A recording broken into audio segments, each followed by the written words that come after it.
കൂടെ ഉള്ളവരൊക്കെ അങ്ങ് പോകും. അവസാനം പുറത്തിറങ്ങാനും കലങ്ങിയിരിക്കാനൊക്കെ വേറെ ആരും കാണത്തില്ല. വാഴ 2 എന്ന സിനിമയുടെ വിശേഷങ്ങളുമായി ഇന്ന് എന്റെ കൂടെ ജോയിൻ ചെയ്യുന്നത് വാഴ ബോയ്സ്. ഒരു അപകട സൂചന.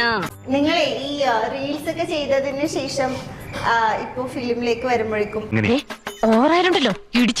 നിങ്ങളുടെ കൂടുതൽ ഏറ്റവും കൂടുതൽ ഫാൻസ് ഉള്ളവർക്കാ? ഇപ്പൊ എന്നെ കുറച്ച് ആൾക്കാരാണെങ്കിൽ അലന് വേറൊരു ഇത്, വിനായകന് വേറൊരു ഇത്.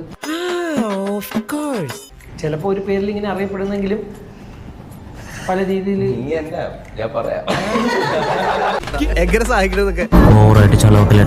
അതായത് മൊബൈലിൽ നമ്മൾ റീൽസ് ചെയ്ത് പിന്നെ ഒരു ബിഗ് സ്ക്രീനിലേക്ക് വരുമ്പോഴേക്കും എന്തെങ്കിലും വെല്ലുവിളികളൊക്കെ നേരിടേണ്ടി വന്നിട്ടുണ്ടോ? അല്ലെങ്കിൽ കുറച്ചുകൂടി ഈസി ആയിട്ട് ഫീൽ ചെയ്യുന്നുണ്ടോ?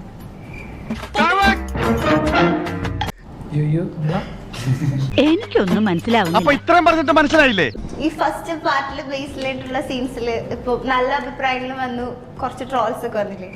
അപ്പൊ ഹാഷിർ എങ്ങനെയാ അത് എടുത്തു? പ്രണയം അതും കയ്യിന്ന് പോയി. മനസ്സിലായ ബേസിലേറ്ററായിട്ടുള്ള ആദ്യത്തെ സീനില് എങ്ങനെയായിരുന്നു അത്? ട്രോളൊക്കെ വന്നല്ലോ. എന്തിന്റെ കുഞ്ഞാണോ ഇത്? അപ്പൊ അത് ആഷിർ എങ്ങനെ അത് കണ്ടു വിലയിരുത്തിയത്? പറഞ്ഞിട്ട് പയ്യെ പറഞ്ഞു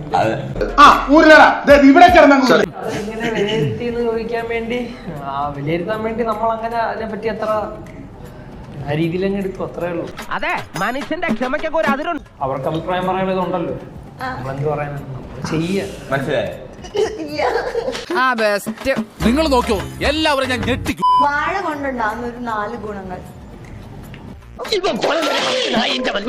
സദ്യ ഉണ്ടാക്കി കഴിക്കാം, പിന്നെ മറ്റേ തോരൻ വെക്കാം,